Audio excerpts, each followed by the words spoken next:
दोस्तों, मंगलयान मिशन से मंगल और चंद्रयान मिशन से चंद्रमा पर जीत हासिल करने के बाद इसरो ने अब सूरज पर फतेह पाने की ठान ली है। जी हाँ, भारत का सोलर मिशन आदित्य L1 एकदम सुरक्षित तरीके से लॉन्च हो चुका है, जहां इसरो के मिशन ऑपरेशन कॉम्प्लेक्स में 200 से ज्यादा वैज्ञानिक, चंद्रयान 3 का विक्रम लैंडर और प्रज्ञान रोवर का रिसर्चर इस मिशन में लगे हुए हैं। तो वही वैज्ञानिकों की दूसरी टोली अब सूरज को अपनी मुट्ठी में करके इतिहास रचने की कोशिश में लगी हुई है। तो आखिर कैसे सूर्य के पास पहुंचेगा भारत का ये स्वदेशी सूर्ययान? क्यों छूट रहे हैं इस मिशन को कंट्रोल करने वाले वैज्ञानिकों के पसीने?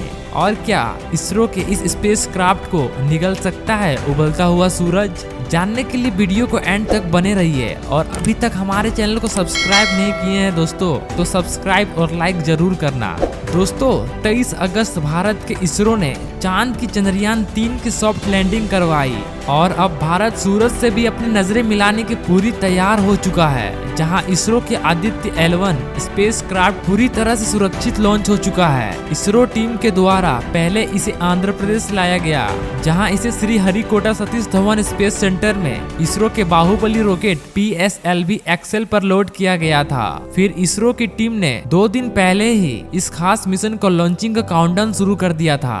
तो दोस्तों, खुशी का बात यह है कि इसरो कि हमारे आदित्य L1 सुरक्षित लॉन्च हो गया है, जिससे भारत चंद्रयान 3 की सफलता का महज 10 दिन बाद ही एक बार फिर इतिहास रचने की दिशा में उड़ान भर चुका है। आज 2 सितंबर के लिए सुबह की 11:50 पर आदित्य L1 मिशन को लॉन्च किया गया। भारत का ये अंतरिक्ष यान पृथ्वी से पूरे 15 लाख किलोमीटर की दूरी पर जाकर सूर्य के गहरे राजों से पर्दा उठाएगा। और जब इसरो ने ट्वीट करके अपने सूर्ययान मिशन की खबर दी है, तब से लेकर दुनिया भर के स्पेस एजेंसी में हड़कंप मच गई है, क्योंकि वहां के वैज्ञानिकों को इसरो से जलन होने लगी है और वो चाहते हैं कि वो भी कुछ बड़ा करके दिखाए। लेकिन बड़ी दुख की बात यह है कि फिलहाल उनके पास स्पेस क्राफ्ट लॉन्च करने के लिए कोई तैयार ही नहीं है।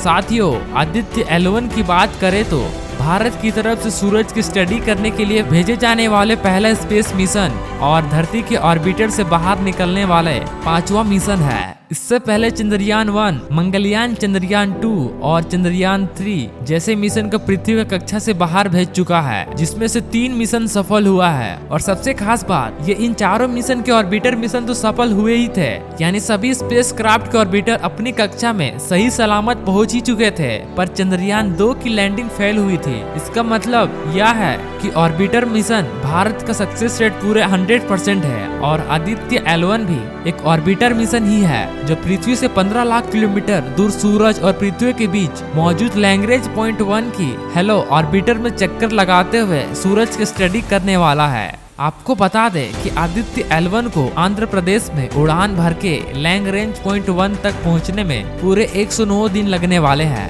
और इस सफर में भारत का सूर्ययान 5 लाख किलोमीटर से भी अधिक का ट्रैवल करने वाला है, क्योंकि इस बार भी इसरो हमेशा की तरह ही अपने अंतरिक्ष यान पृथ्वी के अंडाकार ऑर्बिट में घुमाते हुए लैग्रेंज पॉइंट की तरफ फेंकने वाला है, जिससे कम ईंधन का उपयोग हो और मिशन में सेफ्टी भी बढ़ जाए। इसरो की बात करें तो आज इसरो की Baahubali PSLV rocket Aditya L1 को पृथ्वी के लोअर ऑर्बिट में छोड़ दिया गया है, जिसके बाद ये पृथ्वी को चक्कर लगाते हुए कई 4 बार ऑर्बिट रेंजिंग में मैन्युअल परफॉर्म करके अपनी कक्षा बढ़ाता चला जाएगा और सतह से एक निश्चित डिस्टेंस पर पृथ्वी की कक्षा में पेरोजी पॉइंट पर तेजी से अपना इंजन फायर करते हुए पृथ्वी की कक्षा को छोड़ देगा और एक लंबा गैलेक्टिक्स हाईवे पकड़कर क्रूज करते हुए अपनी यानी कि एक ही रफ्तार पर करीब 3 महीने चलते हुए 11 पॉइंट के करीब पहुंचेगा, जहां एक आखिरी चक्कर लगाकर लैग्रेंज पॉइंट 1 की हेलो ऑर्बिट को पकड़ लेगा और यहीं से आदित्य L1 के रिसर्च मिशन का शुभ आरंभ हो जाएगा।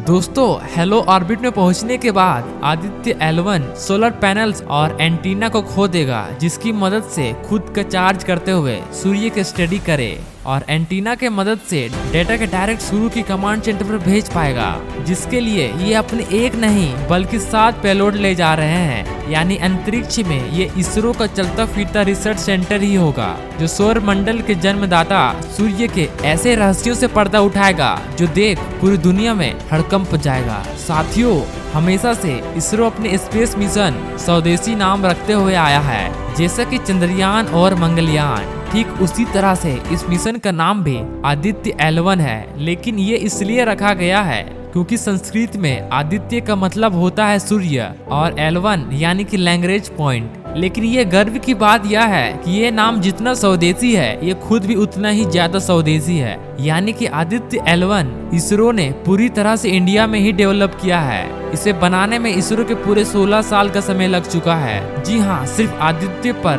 पहले एक पेलोड लगाकर पृथ्वी के निचली कक्षा में भेजा जाना था, लेकिन फिर इसरो के वैज्ञानिक और स्पेस इंस्टीट्यूट ने मिलकर इसे और अपडेट करना जारी रखा और आखिर में 7 पेलोड्स के साथ 14 किलो की यह अंतरिक्ष यान इतना शक्तिशाली और एडवांस बन गया कि इसरो ने धरती से 15 लाख किलोमीटर दूर लैंग्वेज पॉइंट 1 पर भेजने का निर्णय ले लिया। तो दोस्तों, अगर आप चंद्रयान 3 की तरह भारत के सूरजयान मिशन को भी सपोर्ट करते हो तो कमेंट बॉक्स में आई सपोर्ट सूर्ययान जरूर लिखिएगा और वीडियो पसंद आए तो भाई प्लीज सब्सक्राइब करना।